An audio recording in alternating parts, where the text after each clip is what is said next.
বিএনপির গণ্যমান্য নেতৃবৃন্দ সকলকে লক্ষ্মীপুর উপজেলা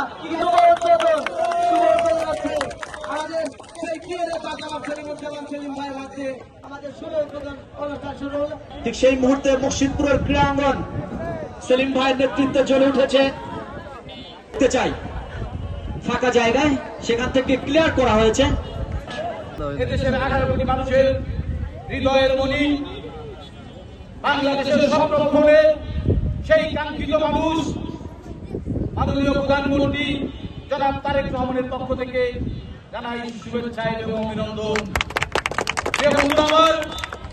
আমাদের নেতা শহীদ রাষ্ট্রপতি জিয়াউর রহমান বলেছেন, খেলাধুলাকে আমাদের পেশা হিসেবেও নিতে হবে।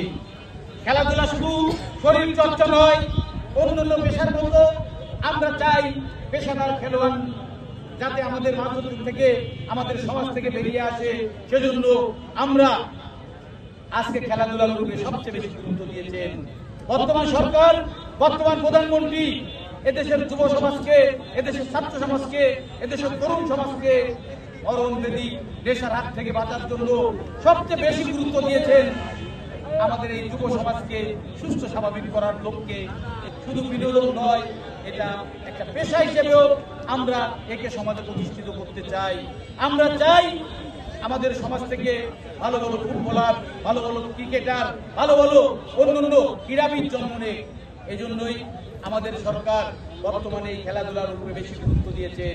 সেই আঙ্গিকে সরকার বাংলাদেশের প্রতিটি উপজেলার প্রতিটি ইউনিয়নে একটি করে যাতে 8 বিঘার মতো 8 বিঘা জায়গার উপরে একটা খেলার মাঠ করা যায়, সেজন্য উনি ইতিমধ্যেই আমাদের সরকার ঘোষণা দিয়েছেন।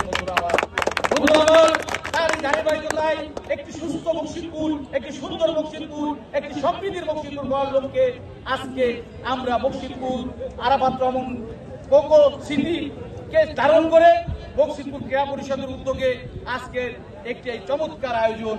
এই আয়োজনে যারা বিভিন্নভাবে শরীক হয়েছেন তাদের সবাইকে আমি ধন্যবাদ জানাই, কৃতজ্ঞতা জানাই এবং সমাজের বিত্তবান মানুষের প্রতি আমার বিনীতভাবে অনুরোধ রাখবে, একটি সুস্থ সমাজ গড়ার জন্য আপনারা সবাই আমাদের তরুণ সমাজ, আমাদের যুব সমাজ, আমাদের ছাত্র সমাজের পাশে দাঁড়ান এবং এই খেলাধুলাকে উৎসাহিত করে আমরা যাতে একটি সুন্দর সমৃদ্ধির বাংলাদেশ করতে পারি, যেটা আমাদের মাননীয় প্রধানমন্ত্রী জনাব তারেক রহমানের চাওয়া, যেটা এদেশের